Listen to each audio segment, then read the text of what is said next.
क्या सरकार और सुप्रीम कोर्ट आमने सामने खड़े होने वाले हैं? क्योंकि एक तरफ है संसद में सीएपीएफ बिल 2026 और दूसरी तरफ सुप्रीम कोर्ट में चल रही कंटेम्प्ट पिटिशन। आज सुप्रीम कोर्ट में सुनवाई के बाद एक अहम डेवलपमेंट ये है कि अब इस कंटेम्प्ट केस की अगली तारीख 27 अप्रैल तय कर दी गई है। बताते हैं आपको पूरा मामला विस्तार से। नमस्कार, मेरा नाम है हर्षवर्धन सिंह और आप देख रहे हैं दी एज। मामला शुरू हुआ था सुप्रीम कोर्ट के 23 मई 2025 के फैसले से, जिसमें कोर्ट ने कहा था कि सीएपीएफ के ग्रुप ए एग्जीक्यूटिव ऑफिसर्स पूरी तरह organise group A services OGAS हैं और सेंटर को 2 साल में आईजी लेवल तक आईपीएस डेपुटेशन को धीरे धीरे घटाने और 6 महीने में सीएपीएफ के काडर सर्विस रूल्स रिव्यू करने का निर्देश दिया था। सरकार रिव्यू पिटीशन लेकर आई, जिसे अक्टूबर 2025 में सुप्रीम कोर्ट ने डिसमिस कर दिया, यानी जजमेंट फाइनल हो गया। इसके बाद रिटायर्ड सीएपीएफ अफसरों ने दिसंबर 2025 में सुप्रीम कोर्ट में कंटेम्प्ट पिटीशन दायर की, कहते हुए कि ना ओजीएस स्टेटस प्रैक्टिकली इंप्लीमेंट हुआ है, ना आईपीएस डेपुटेशन पोस्ट को कोर्ट के हिसाब से घटाया गया है और यूनियन होम मिनिस्ट्री तक ने आदेश की पालना नहीं की है। फरवरी 2026 में गृह मंत्रालय ने सुप्रीम कोर्ट में एफिडेविट देकर कहा कि हम आईपीएस डेपुटेशन और सीएपीएफ स्ट्रक्चर पर नया कानून और नए रूल लाने पर विचार कर रहे हैं, यानी स्टैट्यूटरी इंटरवेंशन, जिससे इशू को एड्रेस करेंगे। यहीं से कंटेम्प्ट और सीएपीएफ बिल 2026 दोनों की कहानी आपस में गुथ जाती है।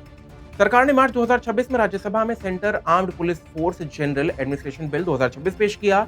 इस बिल का मोटा मोटा मकसद बताया जा रहा है कि 5 यानी सीएपीएफ की जो 5 फोर्सेज हैं, जिसमें आती हैं CRPF, BSF, ITBP, CISF, SSB, इन सब की सर्विस रूल्स को एक अम्ब्रेला कानून के तहत लाना। रिक्रूटमेंट, प्रमोशन, काडर रिव्यू, सेवा शर्तें, अनुशासन, वेलफेयर सबको एक जगह कोडिफाई करना और सीनियर लीडरशिप लेवल पर आईपीएस सीएपीएफ सिनर्जी को स्ट्रक्चर बैकिंग देना।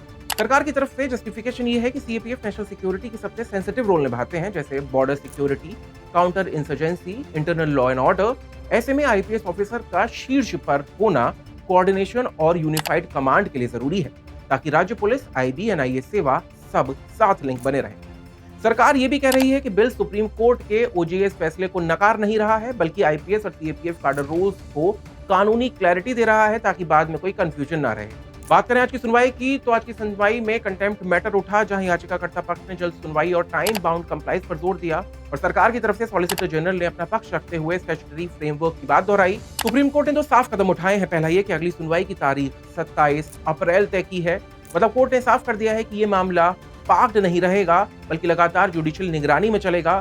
सॉलिसिटर जनरल को तब तक डिटेल्ड काउंटर एफिडेविट दाखिल करने की छूट और समय दिया गया है, ताकि सरकार लिखित रूप में बता सके कि मई 2025 के आदेश के बाद ओजीएस और आईपीएस डेपुटेशन पर अब तक क्या क्या किया गया, सीएपीएफ बिल 2026 उस जजमेंट के साथ कैसे कोएग्जिस्ट करेगा और क्यों इसे कोर्ट के आदेश को न्यूट्रलाइज करने की कोशिश न माना जाए। यहाँ आपको बताते चलें कि पहले भी सुप्रीम कोर्ट कुछ ऐसे बिल्स को रोक चुकी है। 2 उदाहरण सबसे बड़े हैं। पहला है एनजेसी एक्ट 2014 और 99 कॉन्स्टिट्यूशनल अमेंडमेंट। पार्लियामेंट ने कॉलेजियल सिस्टम बदलकर जजेस की नियुक्ति के लिए नेशनल जुडिशियल अपॉइंटमेंट्स कमीशन एनजीएसी बनाई। 2015 में सुप्रीम कोर्ट ने supreme court advocates on record association versus union of India case में एनजेएसी और कॉन्स्टिट्यूशनल अमेंडमेंट दोनों को स्ट्राइक डाउन कर दिया, कि कहते हुए कि ये जुडिशियल इंडिपेंडेंस और बेसिक स्ट्रक्चर के खिलाफ है। दूसरा है ट्राइब्यूनल रिफॉर्म्स एक्ट 2021 और उसके कुछ प्रावधान। पहले के कई मद्रास बार एसोसिएशन फैसलों में कोर्ट ने ट्रिब्यूनल्स के टेन्योर, अपॉइंटमेंट, एज आदि पर डिटेल गाइडलाइंस दी थी। सरकार ने 2021 के एक्ट में लगभग वही प्रॉब्लमेटिक प्रावधान दोबारा लाकर जुडिशियल डायरेक्शंस को प्रैक्टिकली न्यूट्रलाइज करने की कोशिश की।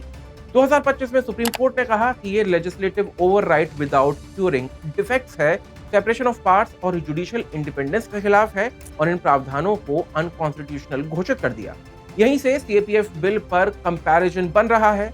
विपक्ष कह रहा है कि आप कोर्ट के ओजीएस जजमेंट को भी ऐसे ही लॉ बनाकर हल्का नहीं कर सकते। 27 अप्रैल की अगली सुनवाई अब इस टग ऑफ वॉर का अगला बड़ा पड़ाव होगी, जहां तय होगा कि कोर्ट के फाइनल आदेश की लकीर कितनी गहरी रहेगी और पार्लियामेंट की लॉ मेकिंग पावर उसके चारों तरफ कितनी लाइनें खींच सकती है। बाकी वीडियो आपको कैसी लगी आप हमें कमेंट बॉक्स में बता सकते हैं। अगर अच्छी लगी हो तो लाइक करें, अपनों के साथ शेयर करें और ऐसे ही वीडियोस को लगातार देखते रहने के लिए दी एज को फॉलो और सब्सक्राइब करना ना भूलें।